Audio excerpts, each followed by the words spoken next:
Vstopil je v sobo in zaprl vrata za seboj. Prostor je nežno utripal v ritmu svetilniške luči. V kotu sobe je v polmraku zagledal postavo, ki se je nad nekaj sklanjala.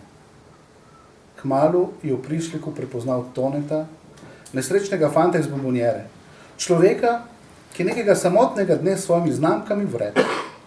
Nad te se je ravnokar sklanjal, poletel nad morje, tam preko severnega zidu pri cerkvi svetega Jurija. Tone!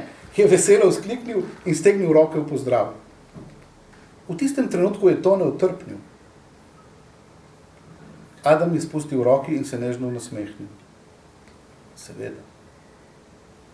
Ti si v svoji zgodbi. Je pomislil in sedel k sprejemniku. Počasi je vrtel gumb in si želel, da bi kot tolikokrat doslej zaslišal telegrafske signale oddaljene čez oceanke.